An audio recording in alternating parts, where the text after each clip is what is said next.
Olá, boa noite. Hoje estamos aí para gravar mais uma série dos vídeos nosso, História Mafranita e o Tempo Cósmico, o reinado de Medshala Ben Hanun. Medshala Ben Hanun é a palavra hebraica, minha gente, que significa no português Matusalém, filho de Enoque.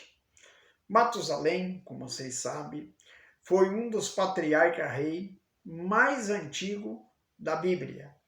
Foi o que a Torá diz que viveu em anos que não se sabe se é cósmico ou é anos destes normais nossos, anos tropicais, mas viveu 969. Esse 969, 969, há aqueles que digam que foram 969 luas, né, de 28 dias. O que daria aí cerca de 78 anos, o que eu acho que não tem muita lógica nisso, porque o tempo antediluviano era um tempo totalmente diferente, medido em chars. Então não havia possibilidade de um patriarca ter medido em tempo sinódico 28 dias, por exemplo, 969 luas, daria um período de tempo muito próximo do que nós temos hoje, para a vida dos nossos patriarcas de hoje. Mas eu acho que isso não é verdade. Eu não sei, porque precisa de um estudo muito profundo nesse sentido de saber o tempo real, o tempo cósmico. Sabe-se que era um tempo cósmico, um tempo antediluviano, em que enquanto alguns divagam que poderia ser um tempo menor, outros já divagam que poderia ser um tempo bem maior.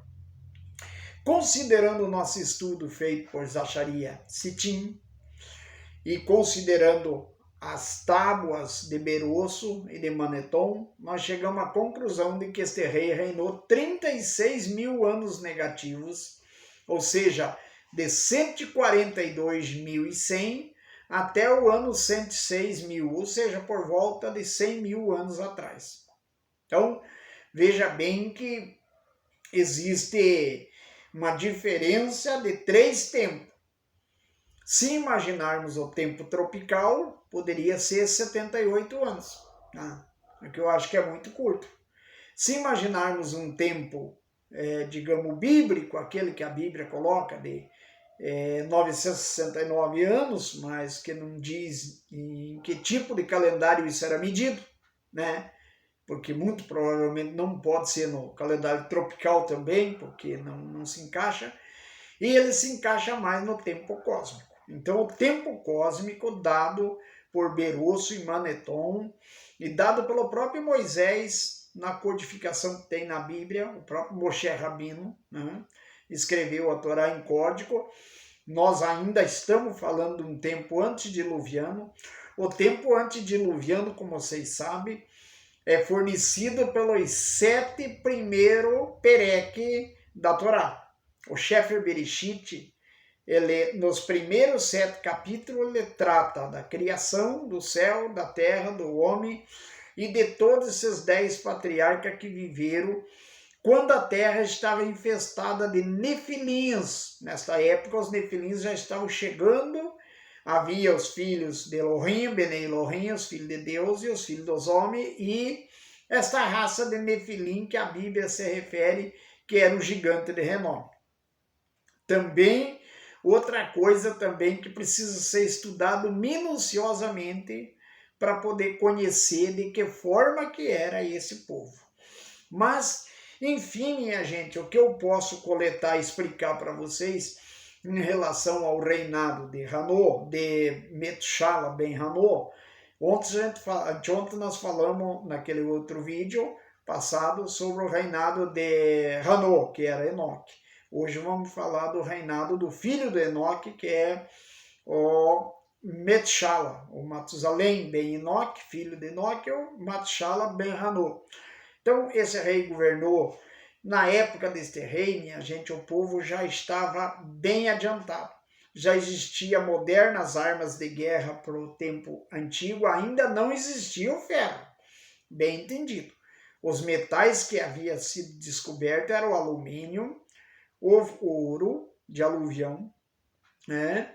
E o estanho, esses metais mole. Mas já tinha arma de guerra feita a partir do alumínio, do estanho, já feito arma já que cortante, que já conseguiam temperar no fogo e fazer o corte. Então, nesse ponto, ele já conseguiu fazer o abate dos animais, já conseguiu fazer as suas guerras, né? Que sempre houve guerra entre a tribo dos Nodita e dos demais membros das tribos de Cushita. E aí o povo se divide. No tempo de Hanô, havia 130 príncipes que eram subordinados a Hanô, quer dizer, seria 130 reinos que estavam sobre a terra. E já no tempo de Matshala Ben Hanô existia muito mais. Existia aí cerca de 150, 160 reinos que estavam colocados sobre a terra. Então havia mais reis, e havia reis que davam obediência ao rei da terra, ao rei universal, que era esse, o Matshala Ben Hanô, mas também havia rei rebelde que não dava obediência, não pagava tributo. Então era preciso ir atrás, guerrear, fazer guerra e fazer pagar tributo. Isso existiu muito no mundo antigo.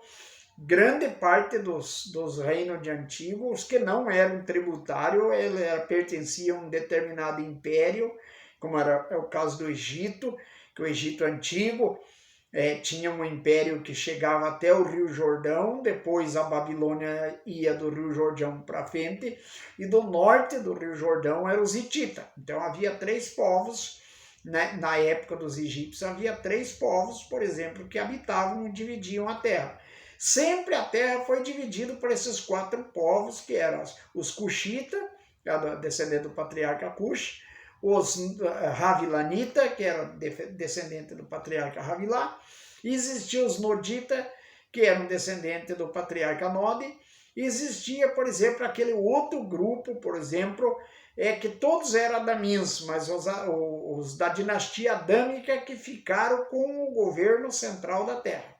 Minha gente, eu já vou fazendo uma pequena pausa aí no vídeo para pedir para você ir dando o like, ó. Você vai dando o like bem aqui, ó, bem aí, ó, no meinho aqui, ó. Você vai dando o like aí. Eu sei que já é inscrito no canal, vai dando o like e vai fazendo seu comentário. Para você que está passando agora, já vou pedindo para você ir aqui, tem uma tarjinha vermelha bem embaixo aí, você vai aí, dá um clique aí e se inscreve no canal.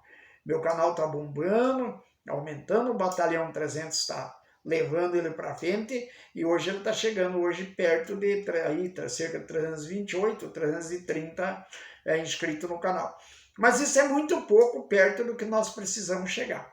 Nós precisamos chegar em algo muito mais de que 1000 filiados, mais de que 1000 inscritos, porque são esses que vão ajudar eu a fazer as lives, vão ajudar eu a levar minha mensagem para além das fronteiras do Brasil. Então, minha gente do Paraná, minha gente de São Paulo, minha gente do Brasil, minha gente da Argentina, minha gente do México, América Central, Estados Unidos, França, Egito. Quero dar um abraço para o Egito. O Egito aí está aparecendo bastante no canal aí, inclusive as nossas egípcias, nossas árabes, muçulmanas, com sua culinária, trazendo aquela comida deliciosa. Muito obrigado para vocês aí. Está aparecendo na Albânia e na Rússia também, agora inscrito na Albânia e na Rússia. E gostaria de desejar aos grandes povos do Oriente, da Indonésia. A Indonésia vai liderando. A Indonésia lidera, depois vem a Índia, Japão, Camboja e aqueles determinados povos do Oriente, Coreia, estão por aí, estão juntos também. Mas a Indonésia, um abraço todo especial à Indonésia, porque a Indonésia está liderando o ranking depois do Brasil. Primeiro o Brasil, depois a Indonésia, aí vem Índia, e aí vem os demais países, o Egito, e aí vem os demais países que vêm na sequência. Mas está muito bom a mensagem, está seguindo uma mensagem boa. Eu falei para os meus amigos que eu ia fazer vídeo mais curto para evitar que ficasse muito cansativo, mas eles me responderam para mim que não importa o tamanho do play que vai fazer. não importa o tamanho do vídeo, porque o que importa é o tamanho do conteúdo. Eles gostam de ouvir esse conteúdo que eu tenho colocado. Essa mensagem é uma mensagem boa, que cai bem para os povos religiosos, seja do Brasil, seja oriental, seja de qualquer povo que tem uma ética, uma moral baseado na Bíblia, baseado na Torá, baseado nos seus fundamentos, seja um budista, brahmanista, shintoísta, muçulmano, árabe muçulmano, judeus e cristãos. Todos eles caem muito bem essa mensagem, eles me aplaudem por essa mensagem e pedem que eu continue fazendo esse trabalho. E eu estou fazendo esse trabalho, logicamente que estamos trabalhando com o tempo ainda diluviano, mas depois do tempo diluviano vamos trabalhar aí com o tempo pós-diluviano e entrar de cheio na história do mundo, quando o mundo sai do período neolítico e entra para a idade do bronze, para a idade do ferro, que é o que vai acontecer já. Nós estamos chegando perto dessa história. Hoje eu ainda gostaria de dizer que no reinado de Matshala Ben Hanu ainda não havia sido inventada a roda. Os animais que puxavam, os humanos inventaram a tarimba, que eles mais adiantados inventaram uma peça, uma ferramenta, feito da forquilha de uma árvore, vou mostrar aqui para vocês verem, seriam algo mais ou menos assim, uma forquilha de uma árvore. Então, eles inventaram esse instrumento chamado tarimba. Essa tarimba é parecido com a jangada. Por quê? Porque ela era um triângulo, onde, por exemplo, eles passavam a embira da madeira, amarravam com cipó outra madeira em cima dela e ponhavam as cargas para os animais puxarem arrastado. Não havia roda, arrastava no chão. O atrito era arrastado no chão, de maneira que os animais, o camelo, elefante, cavalos e burro, que já havia sido domesticado, os asnos, então eles puxavam essa carga para o homem para transportar pedra, transportar carga de madeira, transportar essas coisas que eles precisavam para construir a sua cidade, construir os esteios, os alicerces das suas choupanas. Então havia muita necessidade de fazer esse tipo de trabalho, mas a roda ainda não havia sido inventada. A roda vai sendo inventada à maneira que os homens vão rolando os troncos de árvore, e a maneira que eles rolam os troncos de árvore, eles sentem que o peso para rolar uma pedra, né, uma pedra descendo, rolando abaixo, ou para rolar para qualquer lado que fosse rolado, tentado mover a pedra, ela era mais fácil do que arrastado. O tronco de árvore arrastado tinha mais peso, ele rolando ele tinha menos peso. Aí nasceu a inteligência do homem para formar a roda, que vamos falar no governo do filho de Matshala, vamos falar no governo de Lamer. Então, lá foi inventada a roda. De maneiras que quando chega os tempos de Noa, o mundo já estava bem evoluído, só não conhecia o ferro. Por isso nós não os nossos arqueólogos não acham achado de machadinho, porque a única coisa que a gente acha são essas pedras antediluvianas. Então, são o machadinho da pedra polida, né? Do tempo já do Neolítico, da Pedra Nova. Então, esse você encontra. Mas no período antediluviano, nós não encontramos nada de ferramenta que seja feita a partir do ferro, porque ainda o homem não tinha descoberto o ferro. Você acha de ouro, peças de alumínio, né, de metais leves, que o homem já tinha descoberto. Mas de metal pesado, nós não achamos nada ainda, porque não entrou a idade do ferro nem a idade do bronze. Então esse aí foi pós-diluviano. No período pós-diluviano é que o homem descobre.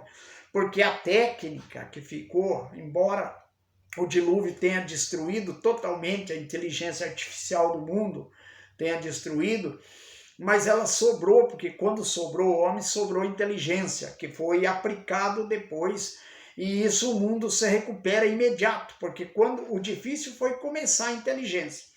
Porque depois que você já tem a inteligência artificial, você já tem todo esse trabalho, esse conhecimento acumulado ao longo dos anos, então se torna fácil. Vamos dizer, hoje, se o mundo for tomado por uma catástrofe, nós perder energia elétrica, perder comunicação por celular, por telefone e voltar no estaca zero, ter que recomeçar o mundo, nós o recomeçamos rápido. Nós, dentro de 100 anos, 200 anos, nós chega, o máximo 300 anos aí, nós chega já aonde nós já estamos. Talvez não chegue bem ainda, mas já conseguimos já avançar bastante. Por quê? Porque ficou conhecimento na cabeça das pessoas, só que as pessoas não têm aqueles recursos.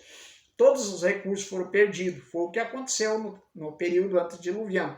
Todo aquele conhecimento se perdeu. Então, vamos dizer, 99% do conhecimento se perdeu. Noa traz o conhecimento para ele, para seus filhos, traz alguns tipos de ferramenta que ele salvou, né? Os demais patriarcas que se salvaram nas altitudes do Himalaia também, os que se salvaram na altitude dos Andes, aqui no Peru, na América Latina, também ficaram com o seu conhecimento, e aqueles que se salvaram também no altos do Cáucaso também, e aqueles também que há quem diga que se salvaram nas montanhas de Uganda, na cabeceira do rio Nilo, também se salvou um pouco dos homens. E essa nova geração que vem depois de Noa, ela traz o conhecimento da antiga geração. Mas nessa época do reinado do rei Metushala ben Hanô, né, ele foi um homem, por exemplo, que viveu bastante, reinou bastante, mas não foi como seu pai Hanô, que andava com Deus. Ele já deixou a idolatria tomar conta da sociedade. Quer dizer, sempre aquele espírito de Adão Belial, aquele espírito de Adão Ra, sempre estava embutido na humanidade. O espírito de Adão Cádmo, que era aquele Adão puro, Adão celestial, era muito pouquinho. Ficava uma chama destinada a poucos homens, a poucos justos carregarem aquela chama. Alguns justos existia sobre a face da terra e ela nunca se perdeu, como também nunca a terra deixou de produzir justo, porque sempre tinha pessoas que honravam o nome de Deus e viviam, por exemplo, em função do nome de Deus. Eu tenho muita coisa para colocar para vocês, gente, mas eu não vou me alongar, que o vídeo vai passar. E eu preciso falar para frente, nós vamos ter muita oportunidade. Então, se você ficou até o final, dê o seu like, faça seu comentário, né? E espere que tem mais. Nós vamos fazer mais vídeo. E hoje eu desejo a todos vocês, do Oriente, do Ocidente, do Norte e do Sul, meu cordial boa noite.